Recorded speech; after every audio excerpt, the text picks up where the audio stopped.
ఓం శ్రీ గురుభ్యో నమ. ఓం శ్రీ మాత్రే నమ.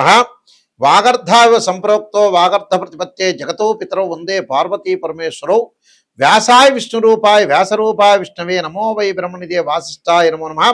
గురు బ్రహ్మ గురు విష్ణు గురుదేవో మహేశ్వర గురు సాక్షాత్ పరబ్రహ్మ తస్మై శ్రీ గురవే నమ. ఓం శ్రీ మాత్రే నమ. ఫిబ్రవరి మాసంలో ద్వాదశ రాశుల్లో ఎలాంటి ఫలితాలు అంటే స్పెషల్గా ఎలాంటి ఫలితాలు ఉండబోతున్నాయి అంటే సాధారణంగా ఫిబ్రవరి రాశి ఫలితాలు చెప్తున్నా మనకి కొన్ని గ్రహాల యొక్క కలయికల్లో కొన్ని మార్పులు జరుగుతున్నాయి. ఆ గ్రహాల్లో కలయికల్లో మార్పులు ఏమిటి అని అంటే సహజంగా మిథున రాశిలో వక్రగతిలో గురుగ్రహము, రాహు కుంభరాశిలోను, కేతు సింహరాశిలోను, శని మీనరాశిలో సంచారం చేయటం, రవి బుధ కుజుడు రాహు శుక్రగ్రహాల యొక్క మార్పులు జరుగుతున్నాయి. అంటే మకర కుంభరాశుల్లో కొన్ని మార్పులు జరగటం, మళ్ళీ మీనరాశిలో కొంత మార్పులు జరిగే అవకాశాలు ఎక్కువగా ఉన్నాయి.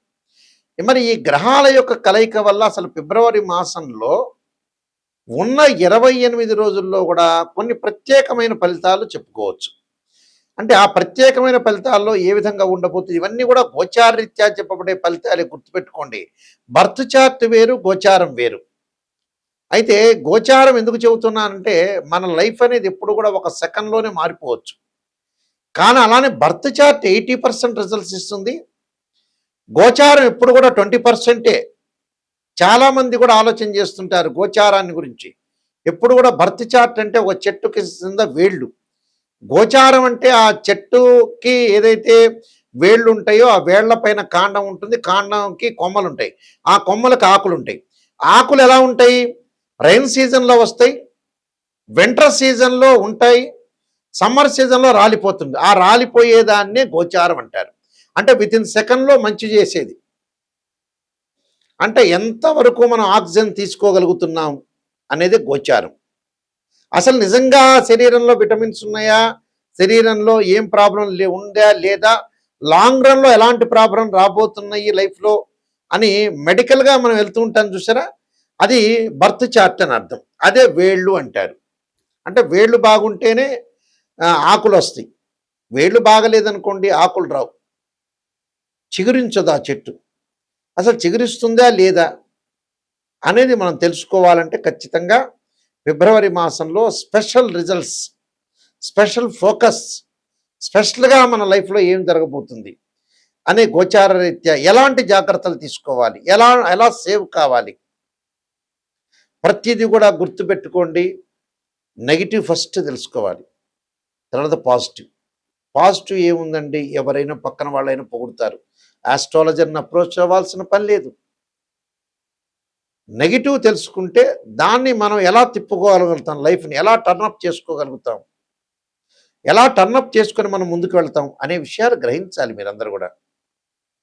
అలాంటి విషయాలు మనం గ్రహించలేదనుకోండి ఖచ్చితంగా మనం ఇబ్బందులు కలిగే అవకాశాలు ఖచ్చితంగా ఉంటాయి. కాబట్టి ద్వాదశ రాశుల వాళ్ళందరికీ కూడా ఫిబ్రవరి మాసంలో స్పెషల్గా ఎలాంటి ఫలితాలు ఉండబోతున్నాయి, ఎలాంటి పరిహారాలు చేసుకోవాలి, ఎలాంటి పరిహారాలు చేసుకుంటే బాగుంటుందనే విషయాన్ని మీరు స్పెషల్గా తెలుసుకోండి.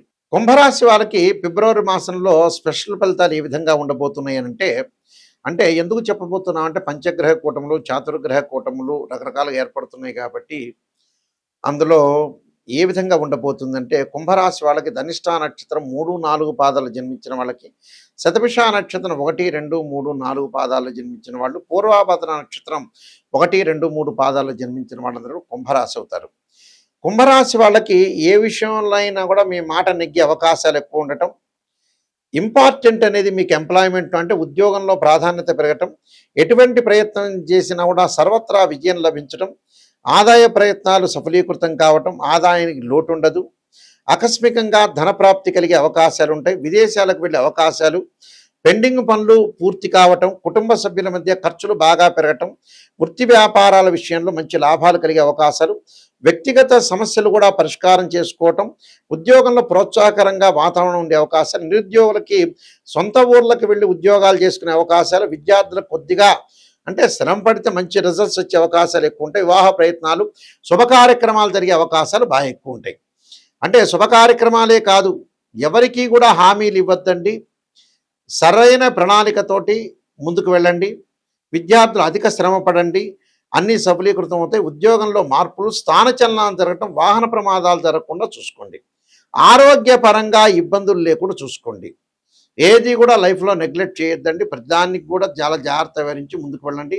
నేను కొన్ని పరిహారాలు చెప్పబోతాను, ఆ పరిహారాలు పాటించండి, మీకు మంచి జరిగే అవకాశాలు ఖచ్చితంగా ఉంటాయి. ఈ గోచార రీత్యా చెప్పబడే ఫలితాల్లో ప్రత్యేకంగా నిజంగా కొన్ని సాంప్రదాయంగా వేదంలో కొన్ని చెప్తారు. వేదంలో పురాతన కాలం దగ్గర నుంచి ఇప్పటి కాలం వరకు కూడా నిజాన్ని తెలుసుకోవటం, సత్యాన్ని తెలుసుకోవటం, ఆ సత్యాన్ని తెలుసుకొని మనం భయపడకుండా దానికి కొన్ని పరిహారాలు, కొన్ని కట్టుబాట్లు, కొన్ని ఆహార నియమాలు, ఏం చేస్తే మనం డెవలప్మెంట్ అవుతాం, నిజం అనేది భూస్థాపితం చేయకూడదు. నిజాన్ని బయటకు తీసుకొని వచ్చి భయపడకుండా దాన్ని ఎదుర్కోవటానికి భగవంతుడి యొక్క అనుగ్రహం ఉంటే దాన్ని ఎదుర్కోవచ్చు. జీవితం అంతా మన చేతుల్లోనే ఉంటుంది. మంచి చెడుల యొక్క మిశ్రమం మన చేతిలో ఉంటుంది. మనం ఎక్కడ మిస్టేక్ చేస్తున్నాం?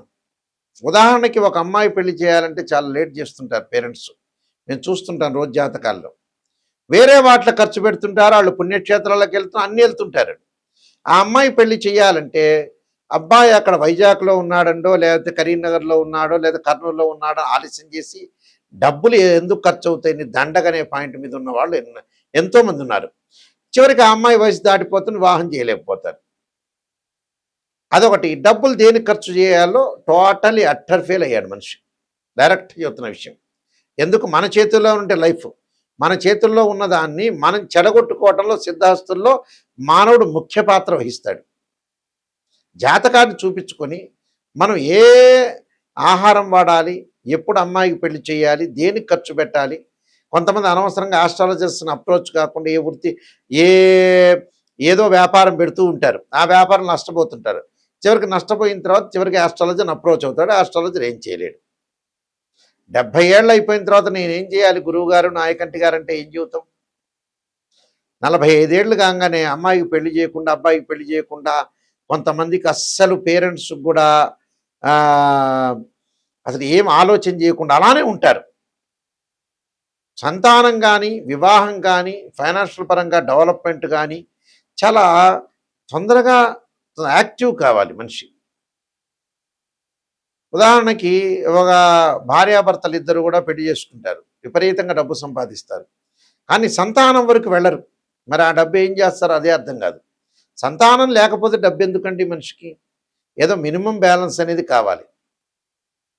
కొంతమంది కొడుకులో పెళ్లి చేయరు, ఎన్నో ఆస్తిపాస్తులు ఉంటాయి, మ్యారేజ్ బ్యూరోలో డబ్బులు కట్టరు, ఆస్ట్రాలజర్ దగ్గరికి వెళ్ళరు, ఎక్కడో అమ్మాయి ఉంటే దూర ప్రాంతాల్లో వెళ్ళారంటే డబ్బులు ఖర్చు అయితేనే ఆలోచన చేస్తున్నాడు. మొత్తం డబ్బు మహిత్యం అయిపోయింది. మనిషి చనిపోవటం కూడా ఈ మధ్యకాలంలో ఏంటంటే ప్రతి వాళ్ళకి కూడా కామన్గా తీసుకుంటున్నారు. ఎందుకు లేబ్బా డాక్టర్ దగ్గర మేము డబ్బులు కట్టడం అనే స్థితిలో ఉన్నారు మనుషులు. ఆ స్థితి అనేది మారాలి మనిషి. అలానే మరీ పిసినార్తనమా కాదు, ఎంజాయ్మెంట్ చేయడానికి మటుకు రెడీ అవుతున్నారు ఈ మధ్యన. ఇప్పుడు తిరుపతికి, శ్రీశైలానికి వెళ్ళటం కూడా చాలామంది కూడా ఎంజాయ్మెంట్తోనే వెళ్తున్నారు. పాత రోజుల్లో భక్తిలో వెళ్ళేవాళ్ళు తర్వాత కాలంలో భయంతో వెళ్తున్నారు, ఇప్పుడు ఎంజాయ్మెంట్ చేస్తున్నారు. నిజంగా దేనికి మనం వెళ్ళేది? భక్తితో వెళ్ళాలి. నిజంగా ఏం చేయాలి అనేది ఆలోచన చేయండి. స్త్రీయ లోపం పెరుగుట పెద్ద విద్య, లోపం పెరిగిన వాడే పూర్ణుడవుతాడు. ఇలాంటి విషయాల్ని మీరు చూడండి.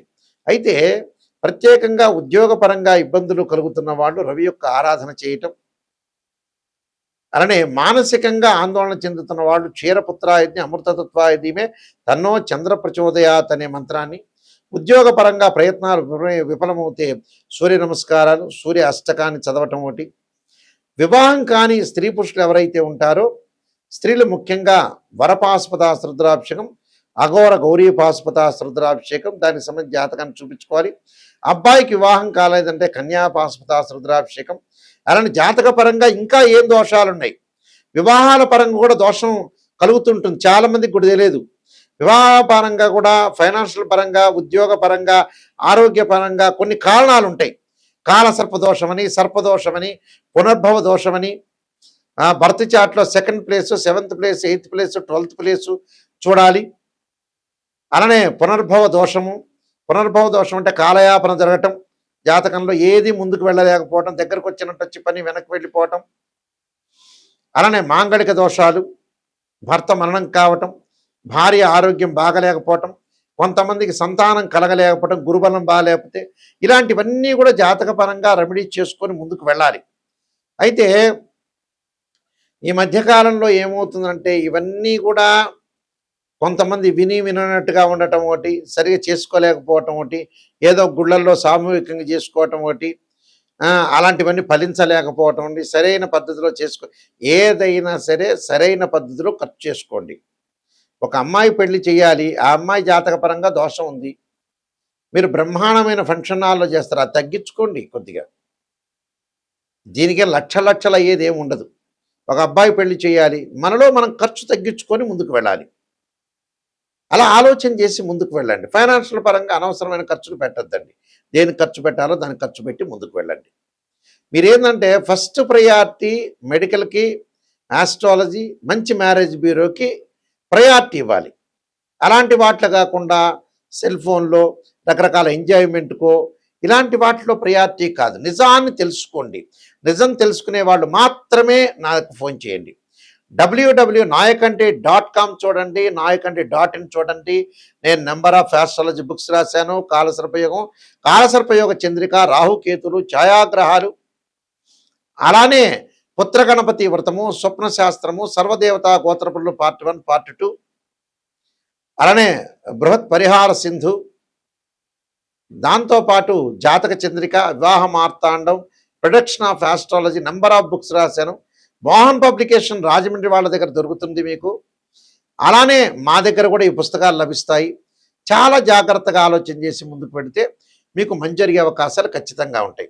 ఎందుకంటే ప్రధానికి కూడా ఒక పరిహారం ఉంది. బర్త్ చార్ట్ అనేది చాలా ఇంపార్టెంట్. మీరు ఈ మాసంలో స్పెషల్ ఫలితాలు వినండి. ప్రత్యేకంగా ఈ నేను చెప్పిన రెమెడీస్ అనేవి చేసుకోండి, మీకు మంచి జరిగే అవకాశం ఉంటుంది. మీ అందరికి కూడా మంచి జరగని ఆశిస్తూ సర్వే జనా సుఖినో భవంతు.